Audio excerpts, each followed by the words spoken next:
ॐ नमः सिद्धेभ्यः।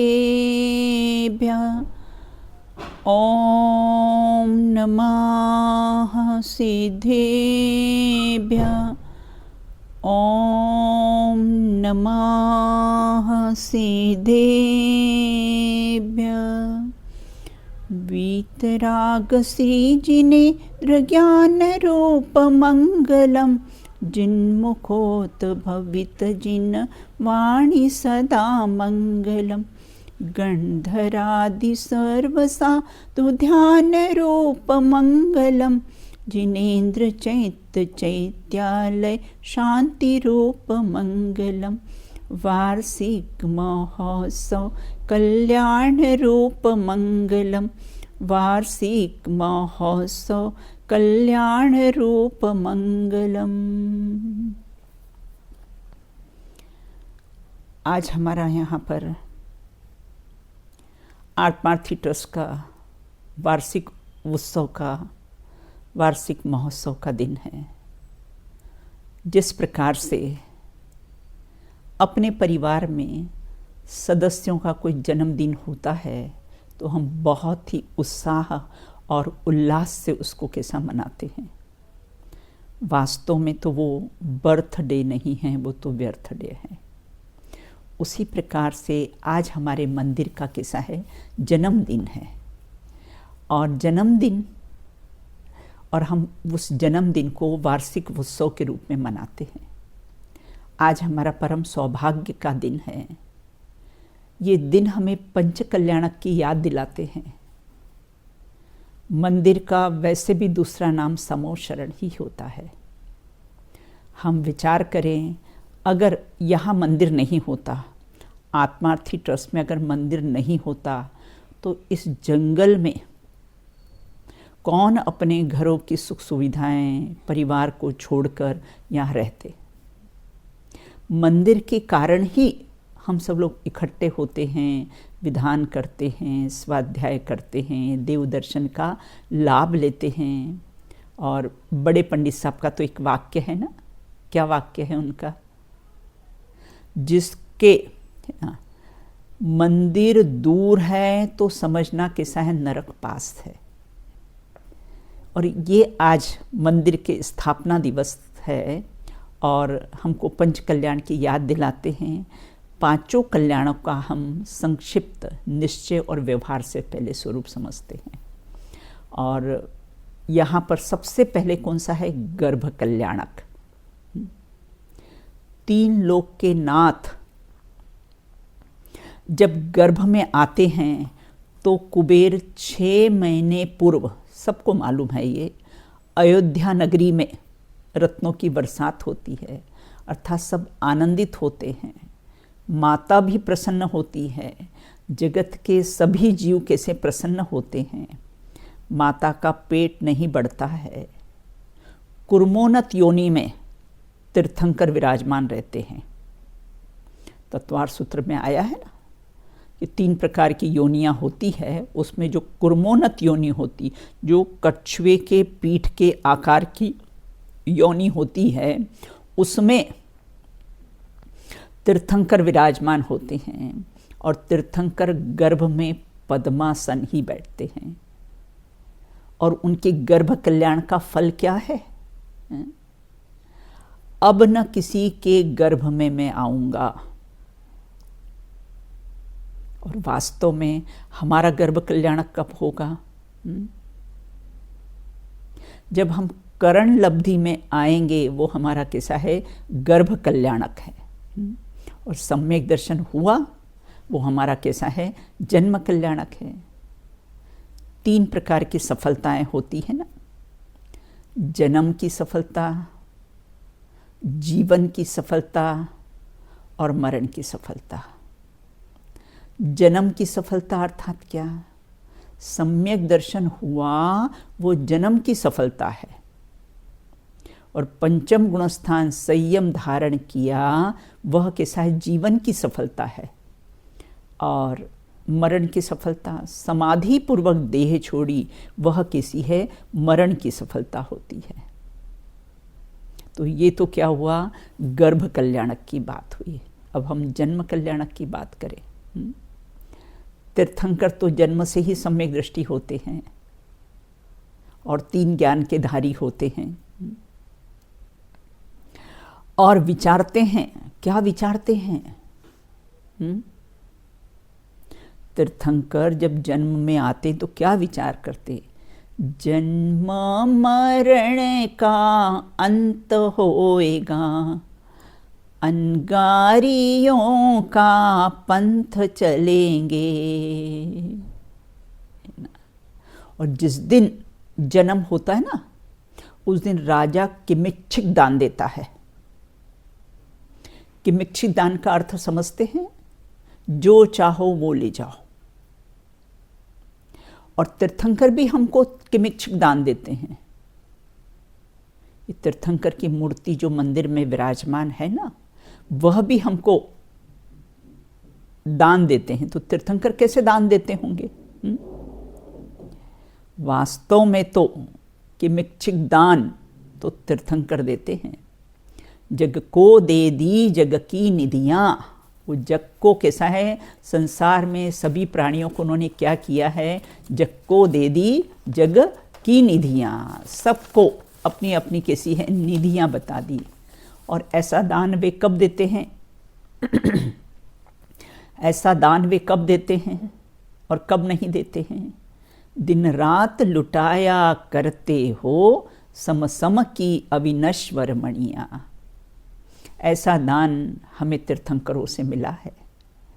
और निश्चय से दान क्या है? उपयोग का निज रूप में ही लीन होना दान है यह अनोखा दान जो देता परम निर्वाण है। तो इस प्रकार से वो तो कैसा है? निश्चय से तो दान क्या है ना, अपने उपयोग को अपने अंदर में लगाना, वह निश्चय दान है। और उस दान का फल क्या है? देता परम निर्वाण है। उससे निर्वाण की प्राप्ति होती है। तीनों लोगों के जीव जन्म कल्याणक पर सुख पाते हैं। और मैं सुख स्वभावी आत्मा हूँ ऐसा निर्णय हुआ, वहीं से सुख का जन्म हो गया। अब तप कल्याणक का विचार करें। निश्चय से तप तो किसको कहा है? स्वरूप विश्रांत निस्तरंग प्रतपनाश तपः। अपने स्वरूप में, अपने स्वरूप की गुप्त गुफा में विश्रांत करना ही निश्चय से तप है। मुनिराज कैसे तप करते हैं? मुनिराज कैसे तप करते हैं?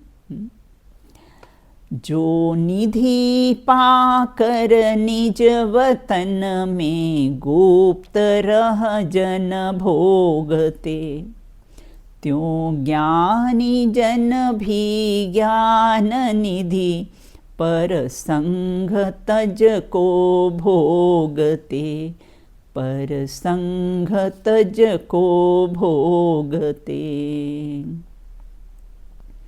ज्ञानी ज्ञान की गुफा में रहते हैं।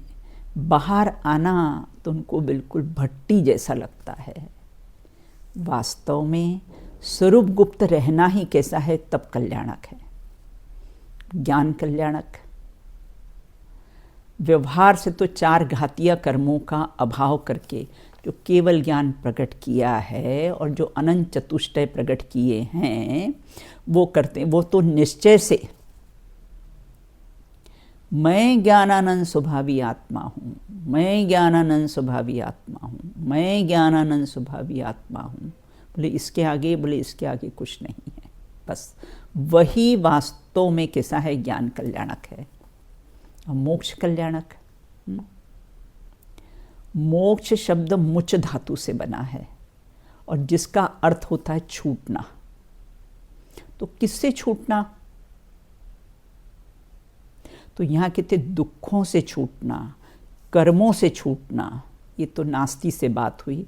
और अस्ति से अव्याबादत सुख का रसास्वादन करते हैं। अव्याबादत सुख प्रकट होता है। गुरुदेव श्री फरमाते थे ना, मोक्ष थतु नथी मोक्ष समझाए छे। बोले શું સમજાય છે कि मैं मुक्त स्वरूप हूँ, मैं मुक्त स्वरूपी भगवान आत्मा हूँ, यही वास्तव में मोक्ष कल्याणक है। निर्भर कर देते हैं, मुझे मोक्ष भी जाना नहीं है, मैं तो मुक्त स्वरूप हूँ ना। यही वार्षिक उत्सव में ये हम पांचों कल्याणक की भावना भाते हैं। अब जिन प्रतिमाओं का क्या महत्व होता है, जिस प्रकार से डॉक्टर के पास अगर हम जाते हैं तो डॉक्टर को देखने के लिए जाते हैं क्या, कि अपने को दिखाने के लिए जाते हैं। उसी प्रकार से भगवान को देखकर अपना रूप देखना, अपना रूप देखने जाते हैं। शरीर को देखने के लिए तो क्या है, ये मिरर घर में लगे ना, 2-2, 3-3 बार देखते हैं अपने ये शरीर को। जड़ को देखने के लिए वो कैसा है, मिरर है। और भगवान की प्रतिमा को देखने के लिए, अपना रूप देखने के लिए जाता है। ऐसा ही प्रभु मैं भी हूँ, ये प्रतिबिंब सु मेरा है। तो वह तो कैसा है, उसमें तो आईने में जड़ दिखता है और मंदिर में भगवान की प्रतिमा के आगे अपना चैतन्य रूप आईना दिखता है ना।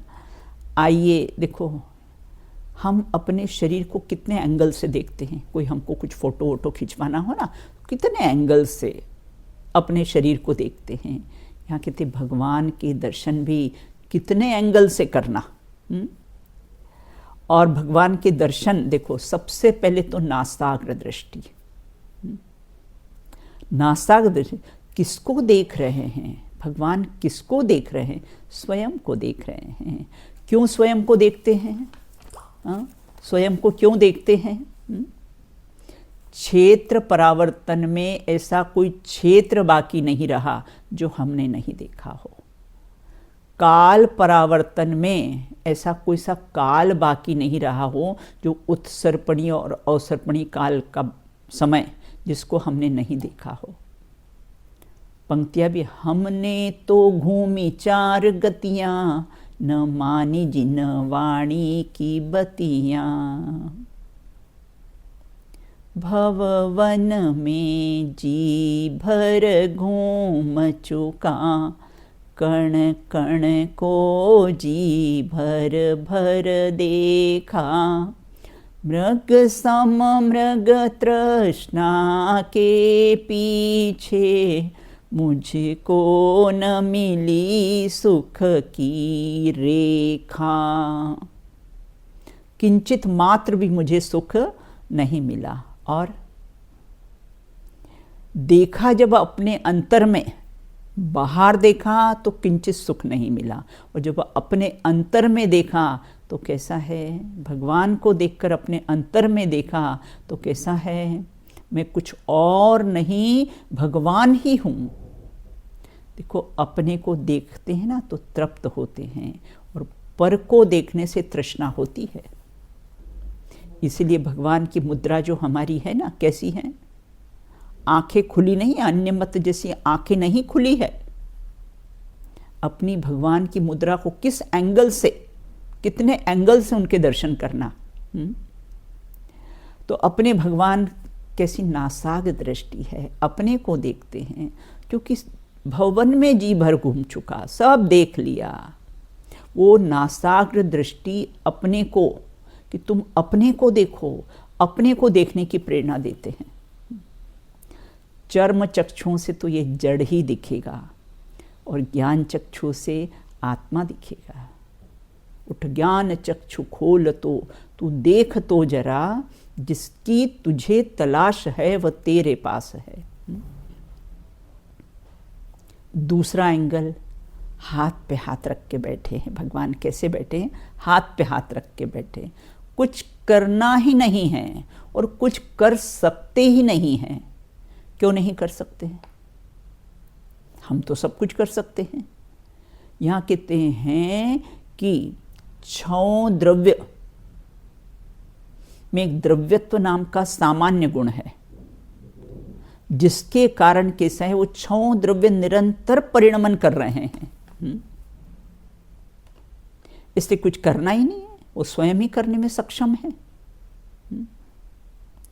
अच्छा, कभी ऐसा विकल्प आता है कि मैं नदी को बहा दूं, ये नदी बह रही ना, चलो मैं इसको बहा देता हूं, कभी विकल्प आता है? मैं इसको ना, ये फॉल जो झरने होते ना, इनको कैसा है, फॉल को गिरा दूं, कभी विकल्प आता है? और अगर गिराने का भाव आए तो समझो पागलपन है। इसी प्रकार स्वयं इस जगत में सब काम हो रहा है। भजनों में भी आता ना, स्वयं इस जगत में सब काम हो रहा है, कोई न दे सकता यहाँ किसी का साथ। इसलिए प्रभु ने क्या करे हैं, रख लिए अपने हाथों पर हाथ। ये अपने को जो दूसरी मुद्रा है, हाथ पे हाथ रखा है, ये हमको कैसी है बताते, कुछ कर सकते नहीं, कुछ करना नहीं है, सम्यक दर्शन तो प्राप्त करना है ना। मैं तो सम्यक तो स्वरूप हूं। अच्छा, शक्कर का, शक्कर मीठी है, शक्कर मीठी है, कितना ध्यान करेंगे तो शक्कर मीठी हो जाएगी। वो तो मिठास स्वरूप है। उसी प्रकार मैं कैसा हूं, अकर्ता स्वरूप हूं, कुछ कर सकता नहीं हूं। ये उनकी मुद्रा, हाथ पे हाथ रख के मुद्रा हमें बताती है। फिर पद्मासन मुद्रा, इष्टोपदेश ग्रंथ में ऐसा लिखा है, कुसुम भाभी साहब, इष्टोपदेश ग्रंथ में ऐसा लिखा है। क्या लिखा है? चालत चालत नाही, बोलत बोलत नाही। मुनिराज चलते हुए भी अपने स्वरूप में स्थिर हैं, बोलते हुए भी वाणी के अकर्ता हैं, और आहार लेते समय अनाहारी स्वरूपो अहम, मैं तो अनाहारी स्वरूप हूं। बिल्कुल इस प्रकार ये पद्मासन मुद्रा हमें बताती, कहीं जाना नहीं आना, बस सादी अनंत काल के लिए तनुवात वलय में जाकर स्थिर हो जाते हैं। जिन प्रतिमा जिन सार की, कहे जिनागम माही। इस प्रकार से प्रतिमा के जब दर्शन करना, तो इतने एंगल से दर्शन करना। एक जिन मंदिर बनता है तो उसका कितना महत्व होता है। हमारे सनावद में कोरोना काल में सब मंदिर बंद हो गए थे, लेकिन अपना ही एक ऐसा मंदिर था जिसमें मानस स्तंभ था, तो लोग सड़क पर से कैसे हैं उसके दर्शन कर लेते थे। तो एक प्रतिमा बनती है, उसका कितना महत्व है। ये जो मंदिर का हम वार्षिक उत्सव मना रहे हैं ना, कितना महत्वपूर्ण दिवस है। जिस दिन कैसे इस मंदिर की स्थापना हुई थी, और एक बार मंदिर बनता है तो 200-300 वर्षों तक कितने जीव दर्शन करके अपने परिणामों को पवित्र करते हैं। हम अपना रूप कहाँ देखने जाते हैं? तो यहाँ कहते हैं हम अपना रूप मंदिर में देखने जाते हैं। चेतन रूप अनूप अमूर्ति सिद्ध समान सदा पद मेरो। तो ये मंदिर की स्थापना दिवस मतलब बहुत महत्वपूर्ण दिवस है। ये रावण था ना, रावण को जब मालूम पड़ता था और वो कहीं भी जाता था कि यहाँ पर चैत्यालय है, तो बिना दर्शन किए अवश्य ही वहाँ दर्शन करने जाते थे। देखो देव दर्शन का महत्व देखो। यदर्चा भावेन प्रमुदित मना दूर्धर इह क्षणादासी स्वर्गी गुणगण समृद्ध सुख निधि। एक मेंढक को देव दर्शन की भावना, मात्र भावना भाई थी कि देव दर्शन की भावना से उसको स्वर्ग में जाके उत्पन्न हुआ। राजा श्रेणी के हाथी के पैर के नीचे आ गया था ना मेंढक, हर मंदिर में उसका चित्र बना रहता है, तो वहाँ पर वो देव दर्शन से स्वर्ग की संपदा पा गया, एक देव दर्शन की भावना से। तो यहाँ ये कहते हैं कि निज दर्शन की भावना से अगर मोक्ष रूपी लक्ष्मी प्राप्त हो तो किमु तदा, क्या आश्चर्य है, उसमें कुछ भी आश्चर्य नहीं है। तो इस प्रकार यहाँ ये कहते हैं कि देव दर्शन का भी कितना महत्व होता है, एक देव दर्शन का भी कितना महत्व है। बिल्कुल। और कहते ना, दर्शनम देव देवस्य दर्शनम पापनाशकम दर्शनम स्वर्ग सोपानम दर्शनम मोक्ष साधनम। देव दर्शन से पाप नाश होते हैं, दर्शन की भावना से उस मेंढक को स्वर्ग की प्राप्ति हुई थी, दर्शन से निज दर्शन करने से मोक्ष का वो साधन है। अन्य क्षेत्र में पाप होते हैं तो मंदिर में आके धुल जाते हैं, और अगर मंदिर में पाप करेंगे तो कहाँ जाके धोएंगे, कोई स्थान नहीं है।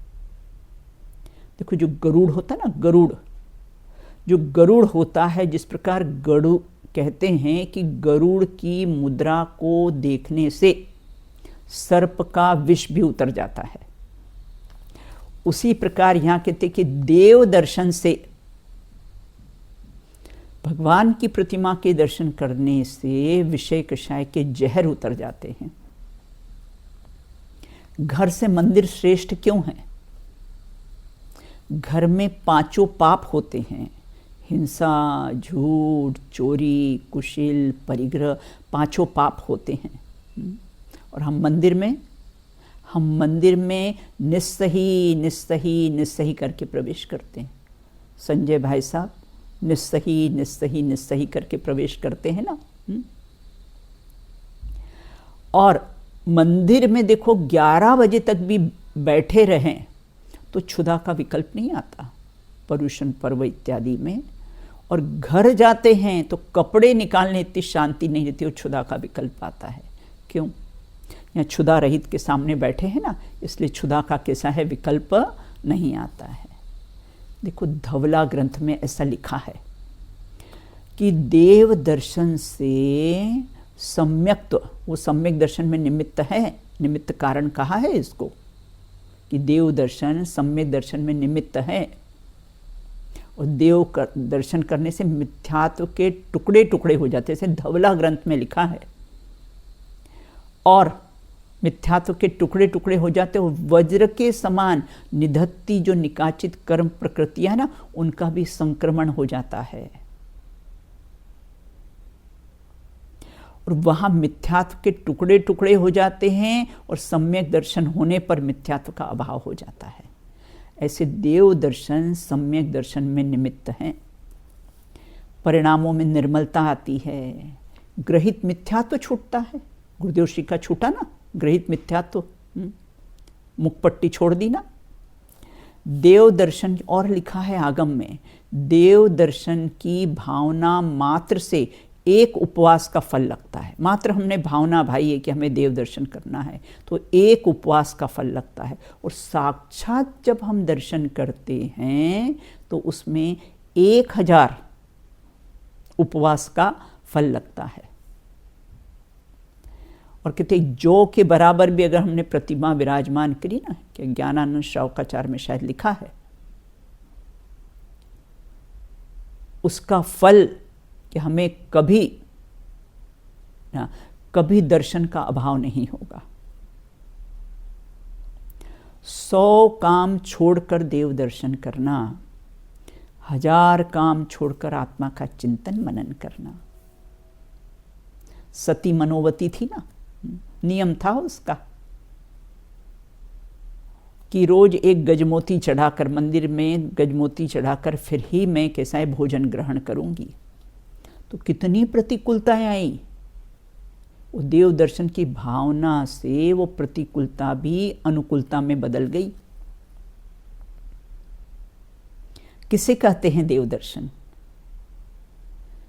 जब जब देखूं भगवन तुमको मुझे मेरा भगवान दिखे, इसका नाम है देव दर्शन।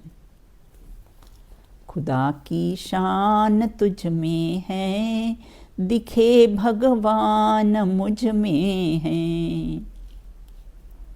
भव्य निहारे अहो आपको, आप निहारे अपनी ओर। धन्य आपकी वीतरागता, प्रभु प्रभुता का और न छोर। प्रवचन सार की 80वीं गाथा में भी आया है ना, जो द्रव्य गुण पर्याय में, जो द्रव्य गुण पर्याय से आत्मा को जानते हैं, उनका दृग मोह नाश को प्राप्त होता है। दर्शन मोहिनी, कर्म की प्रकृतियां कैसी है, नाश को प्राप्त होती है। आत्मा का दर्शन परमात्मा रूपी गेट में प्रवेश करने से ही होगा। वो द्वार उसका वहीं से खुलेगा। एक बार आत्मा को अपना कहिए और सिद्धों की बगल में जाके बैठ जाइए। हे प्रभु सुन लो मेरी विनती, एक दिन हो सिद्धों में मेरी गिनती। हमको तो ऐसा लगता है कि हमारी गिनती किस में हो, हमारी विद्वानों में गिनती हो, सेठियों में हमारी गिनती हो। हमें तो क्या लगता है ना कि मैं विद्वान हूँ, मैं राजा हूँ, मैं रंक हूँ। हाँ, हमारी तो उनमें गिनती हो।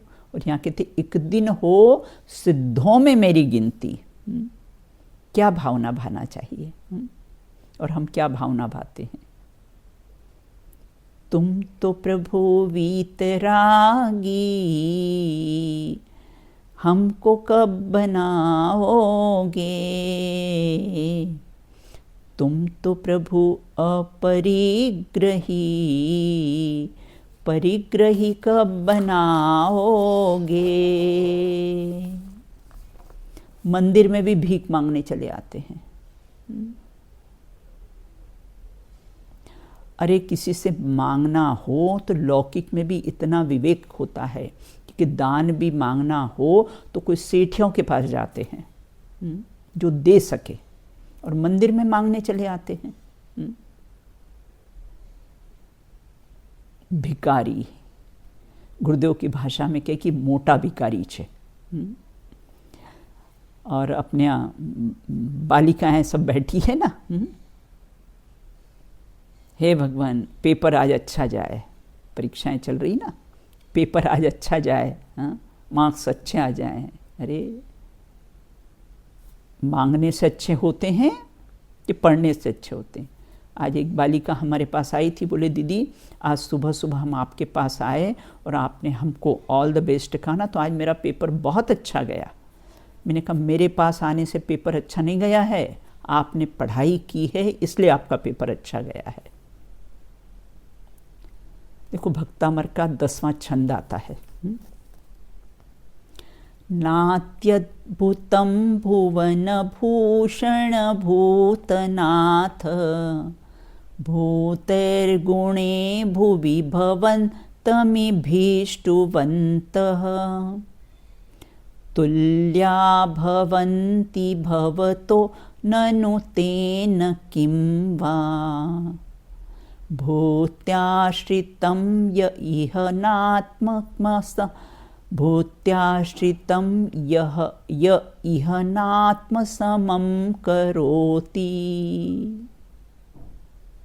अर्थ इस प्रकार से है, हे भगवान जो आपकी स्तुति करता है वह आपके समान हो जाता है, इसमें क्या आश्चर्य है।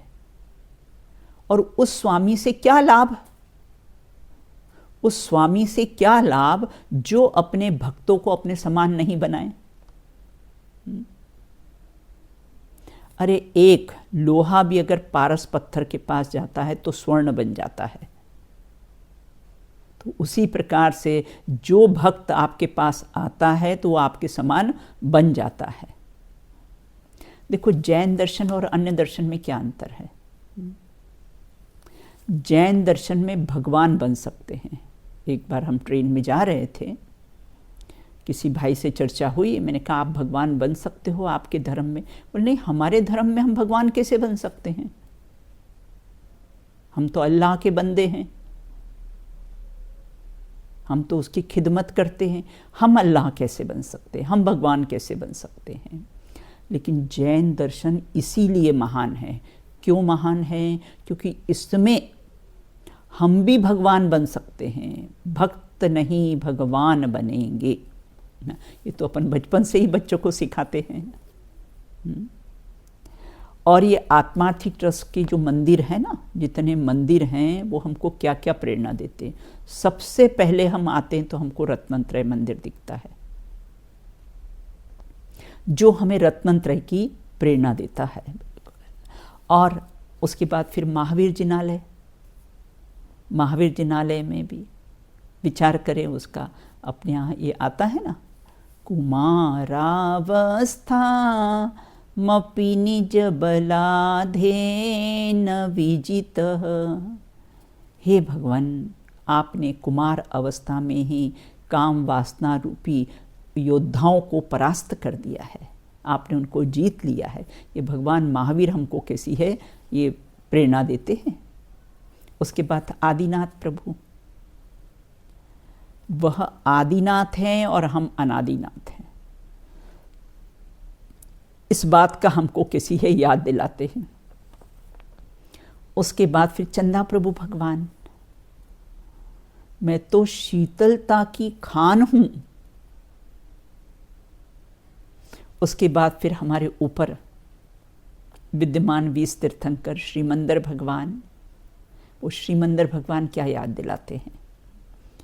हे श्रीमंदर भगवान शरण ली तेरी, बस ज्ञाता दृष्टा रहे परिणति मेरी।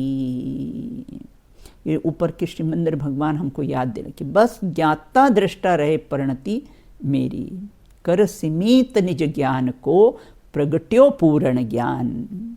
अपनी सीमा में ही रहकर वस्तु स्वरूप को दर्शाया है, उसका नाम कैसा है? श्रीमंदर है। उसके बाद विद्यमान 20 तीर्थंकर हैं ऊपर। या आत्मार्थी ट्रस्ट के जो भगवान विराजमान है ना, आज उनका वार्षिक महोत्सव है, इसलिए हमको एक एक की याद दिला रहे हैं वो कि विद्यमान 20 तीर्थंकर हैं। 2.5 द्वीप में 5 विधेय हैं, जम्बू द्वीप में 1, धातकी खंड में 2 और पुष्करार द्वीप में 2। और इनमें सदा विद्यमान 20 तीर्थंकर रहते हैं, जो शाश्वत धर्म तीर्थ जहाँ से प्रवृत्त होता है। उसके बाद एक तरफ भरत जी है, दूसरी तरफ बाहुबली हैं। भरत जी जिनके नाम से कैसा ये भारत पड़ा है, ये तो अपने संविधान में भी लिखा गया है। अंतर मुहूर्त में केवल ज्ञान प्राप्त किया है। सारी तैयारी वो भरत जी ने कहाँ की होगी? वो 6 खंड की विभूति में की है। और बाहर में तो 6 खंड वो जड़ विभूति को कैसा है, विभूति को जीता, 6 खंड की विभूति को जीता। और अंतर में 6 खंड कौन से? 5 इंद्रियां और 1 मन, उसको जीत कर अपना अखंड पद की प्राप्ति करी। उसके बाद फिर बाहुबली आते हैं। बाहुबली जी ना 3 युद्ध किए उन्होंने, जल युद्ध, मल युद्ध और दृष्टि युद्ध। और अंतर में द्रव्य कर्म, नौ कर्म, भाव कर्म, इन तीनों को नष्ट किया है। इससे महासुभट कहलाए हैं। 1 वर्ष तक ध्यानस्थ रहे और जब श्रेणी पर आरोहण किया तो उस समय चक्रवर्ती ने शीश नमाया। वो ऋषभदेव से भी पहले सिद्ध शिला में जाके विराजमान हो गए।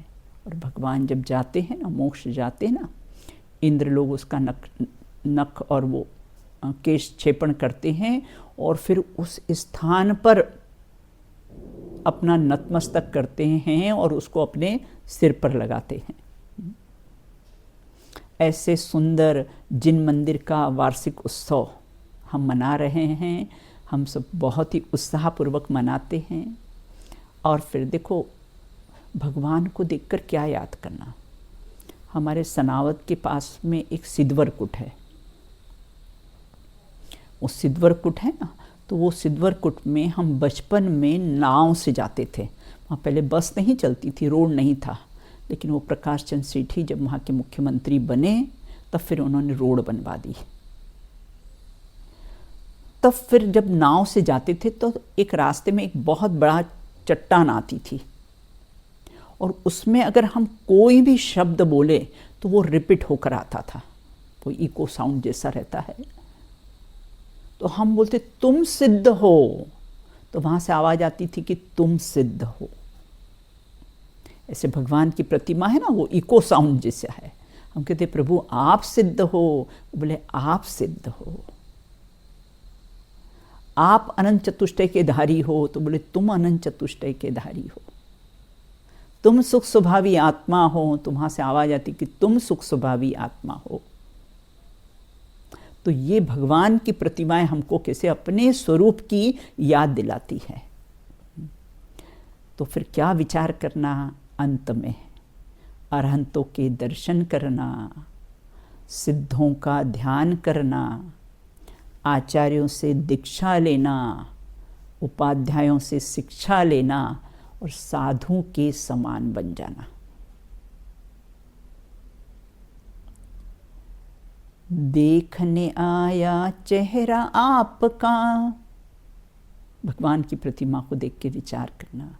देखने आया चेहरा आपका, अंतर का जो निधान दिखे, जब जब देखूं भगवन तुमको, मुझे मेरा भगवान दिखे। जब जब देखूं भगवन तुझको, मुझे मेरा भगवान दिखे। और अगर हमें अपना भगवान दिखे तो ही कैसा है ये वार्षिक महोत्सव मनाने की हमारी सार्थकता है। जिन दर्शन करके निज दर्शन का ही हमारा प्रयोजन हो, इसी मंगल भावना से अपनी बात को विराम देते हैं। जय बोलो द्वादशांग में जिनवाणी माता की जय हो।